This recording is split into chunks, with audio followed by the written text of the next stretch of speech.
Hello and welcome back to my channel. If you don't know me, I'm Danielle and I'm all about helping you live your best life. And I'm wondering, can you see my eyeballs? Can you see them okay? Sometimes there's like a huge glare and it just doesn't work out very well. So let's see what this looks like.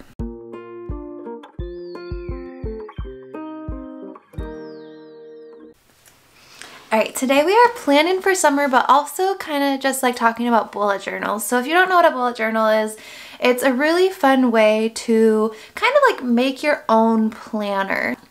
I love that you can have so much flexibility with it, even from week to week, month to month. It's so flexible. The cons to a bullet journal are if you are a type A person or an Enneagram 1 or something like that, you might get caught up in how it looks. And this has kept me from using a bullet journal for a long time because I will spend so much time on my bullet journal. And so it just ends up keeping me from using one, which is a bummer because it is really nice to be able to track the things you want to track and just like keep track of the things you want. And so I was actually like a little anxious to make this video today because it's not perfect. It's not perfect, but it has everything I want. It helps me have a good, effective, productive summer, okay? So like for me, planning out things, one, it lessens my anxiety, but two, it helps me be productive and also get the rest that I need to because I've already planned when I'm going to do my work so that I can rest on the off times and not even feel bad about it or anything. So maybe you resonate, maybe you don't, but the number one thing I want you to hear today is that I am not this type of artist, okay? Like I'm an artist in other ways, but like doodling and lettering, like I used to do it a lot more. I am way out of practice. Like I don't know the last time I did it besides today. And so it's not perfect. It's far from perfect. It is not the most beautiful thing. Some people like go to Pinterest and look up bullet journal inspiration. You'll find like people have to spend hours on these, like hours and hours and hours every week. I don't have time for that. So maybe you do, maybe you're just quicker at it. It takes me more time. But my number one tip for you is to use a dotted journal. So that is what I use.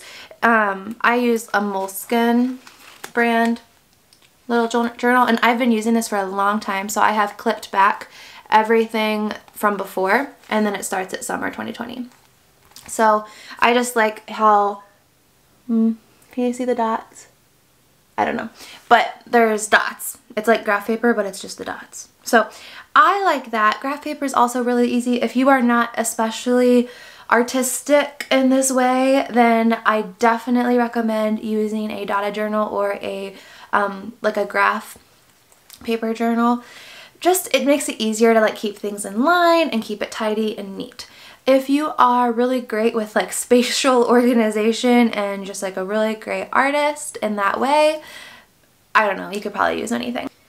You can use whatever you want to make these. Some people use watercolors, some people use like a lot of washi tape, stuff like that. Whatever you want to do with it. Like that's kind of the cool thing about it is that you can make it as elaborate and creative as you want, or you can keep it super simple. And you can find inspiration for both on Pinterest. You can also see my Pinterest board. I will put it up over here.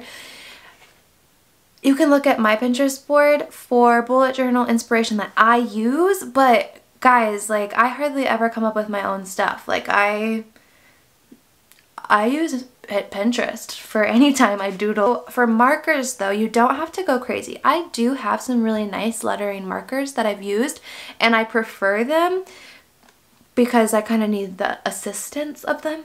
But you do not need to spend a whole bunch of money on markers. For the video, I only used this box of Crayola markers. It's the only thing I used in it besides the black pen that I go back later and like fill in. But like for all the decorations and like doodling and lettering and everything, it's all with Crayola. And the important thing to remember is if you are doing like hand lettering is to go light on the upstroke and heavy on the downstroke. That's all. That's like the main principle of hand lettering, and you can use Crayola to do that because it's all about how much pressure you put on the pen. I also love these koi, I think they're called koi, I don't know, I say koi, but they're watercolor markers. These are gorgeous and I love to use them. I do not use them enough for how beautiful they are, but they're just watercolor brush pens is what they're called.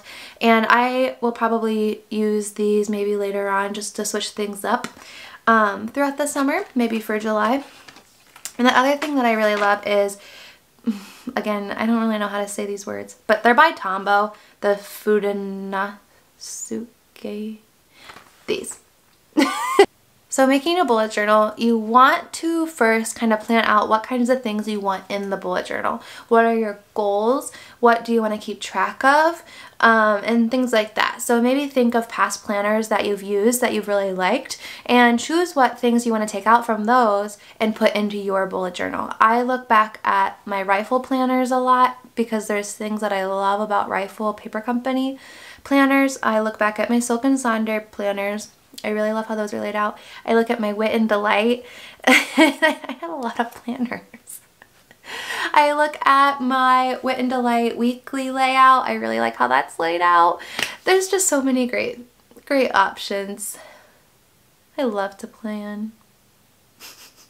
Okay, so my bullet journal that I started for this summer, I started it with summer 2020, just like as a title page. I told you I clipped off with a binder clip the past pages. I've used this same journal for like last summer and last fall. I don't know, I've used it on and off for a long time, but so I just wanted to have it fresh. And then I like that there is a string bookmark, that's what they're called, bookmark for me, so I can just keep track of whatever week I'm on. But I have mine starting in June because my last day of school for my first graders is this coming Friday. So summer will officially begin after this Friday. So next Monday will be the first day of June, and that will be the first day of like real summer, which I'm so excited for summer break.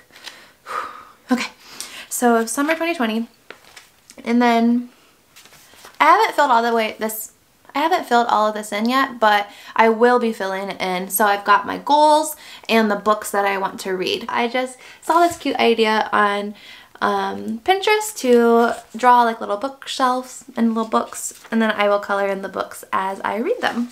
And then I made an affirmations menu because if you go back, or if you already saw my video on setting an intention for the day, that's what this kind of comes from. So I'll link it above and below, but check that out if you haven't watched it yet. Setting an intention for your day, it works wonders. Like, I'm always so impressed with how it affects my day. Yeah. So sometimes I have trouble coming up with an intention for the day, and I usually try to set it before I leave my bed, and I don't look at my phone before I leave bed. So sometimes it's just really hard to come up with an intention for your day. I was going to kind of lay out my whole summer, but that was just taking way too long. Like, I'm already way behind on my day. So I just did June. So I did like my overall summer goals, and then I started my June bullet journal layout. So I made just like a title page, and I drew some fruit, or attempted to. But I'm okay that it's not perfect, which is huge for me. I have my habit tracker here, and I didn't leave enough room, or maybe I should have just started a new page, I don't know, or a different layout, but I just have my habit tracker here, and I only have room for 2 habits, so I don't know how that's gonna go, but it'll be okay. So I will probably lay out my habit tracker differently for July. Okay, and then this is an example of what your week could look like. I have it laid out Monday through Sunday, and then you can see my little blue water drops.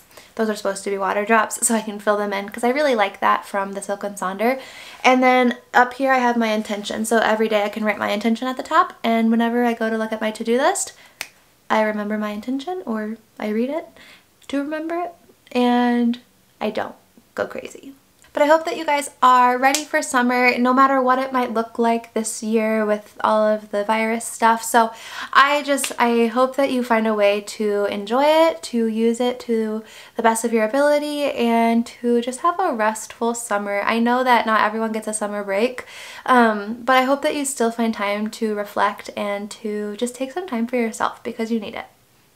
You really do. For sure. Okay, I love you lots. Bye!